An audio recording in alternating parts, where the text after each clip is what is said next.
Assalamualaikum warahmatullahi wabarakatuh. Baiklah, kami dari kelompok 2 yang beranggotakan saya Zahratul Aini, Sagita Nugraha, Rahmawati, Hamidah, dan Ria Amalia. Yang ada pun judulnya upaya meningkatkan kemampuan membaca lancar pada mata pelajaran Bahasa Indonesia melalui pembelajaran kooperatif tipe Student Teams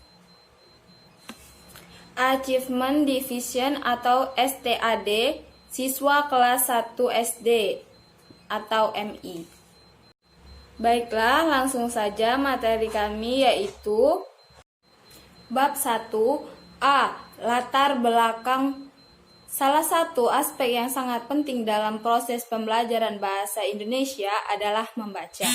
Proses belajar akan dapat tercipta secara efektif apabila peserta didik sudah bisa membaca.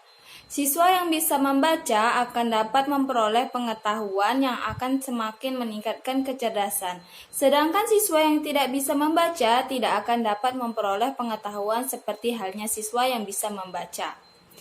B. Identifikasi masalah. Berdasarkan latar belakang masalah, kondisi yang ada pada saat ini adalah 1. Pembelajaran bahasa Indonesia di kelas masih belajar monoton. 2. Belum ditemukan strategi pembelajaran yang tepat. 3. Belum ada kolaborasi antara siswa dan guru. 4. Metode yang digunakan masih bersifat konvensional. 5. Kemampuan siswa dalam membaca masih kurang lancar.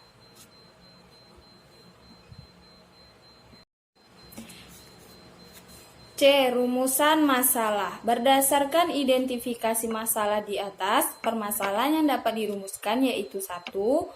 Kemampuan membaca lancar siswa kelas 1 pada mata pelajaran Bahasa Indonesia dengan menggunakan pembelajaran kooperatif tipe Student Teams Achievement Division atau STAD di SDMI. Yang kedua, bagaimana sikap siswa kelas 1 SD terhadap pembelajaran kooperatif Student Team Achievement Division atau STAD untuk meningkatkan kemampuan membaca lancar mereka pada mata pelajaran Bahasa Indonesia. Cara memecahkan masalah. Metode pemecahan masalah yang akan digunakan dalam PTK ini yaitu model pembelajaran kooperatif tipe STAD. Dengan model pembelajaran ini diharapkan dapat meningkatkan kemampuan membaca lancar dalam pelajaran bahasa Indonesia di SD atau MI. Selanjutnya yaitu tujuan dan manfaat PTK.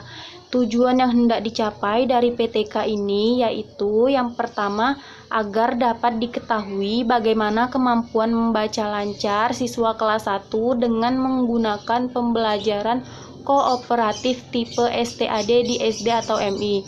Yang kedua yaitu agar dapat diketahui bagaimana sikap siswa kelas 1 SD atau MI terhadap pembelajaran kooperatif tipe STAD untuk meningkatkan kemampuan membaca lancar mereka.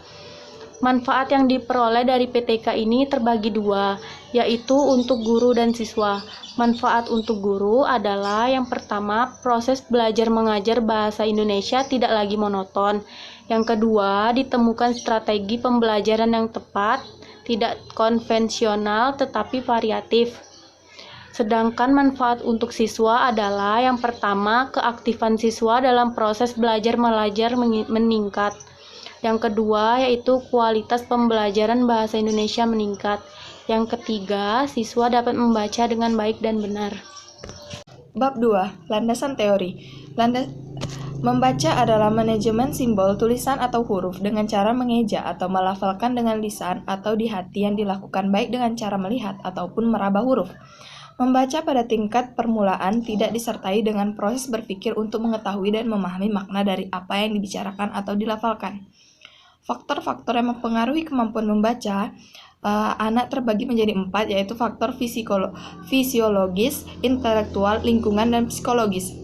Bab 3. A. Setting penelitian. 1. Tempat penelitian. Tempat penelitian tindakan kelas ini atau PTK dilaksanakan di SD atau MI untuk mata pelajaran Bahasa Indonesia.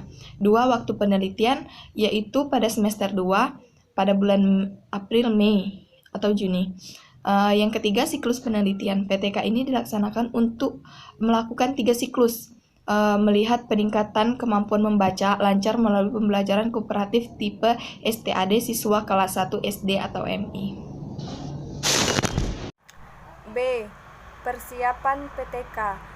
Sebelum PTK dilaksanakan, dibuat berbagai input instrumen yang akan digunakan untuk memberi perlakuan dalam PTK, yaitu rencana pembelajaran yang akan dijadikan PTK, yaitu kompetensi dasar, kemampuan membaca lancar, beberapa kalimat sederhana.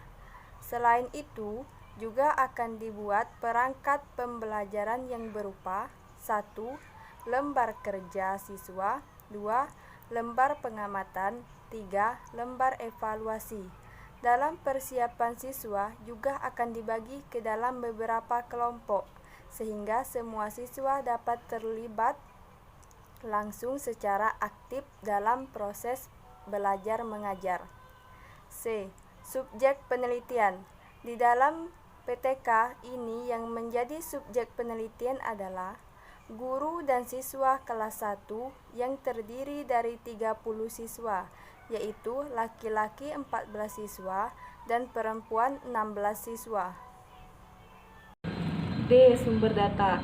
Sumber data dalam penelitian ini terdiri dari beberapa sumber, yaitu siswa, guru, dan teman sejawat, serta kolaborator.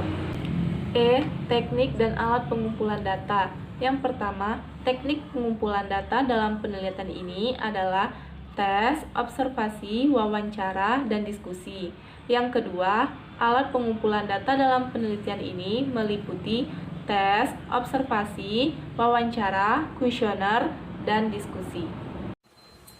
Baiklah, hanya itu dari materi kami. Saya akhiri. Wassalamualaikum warahmatullahi wabarakatuh.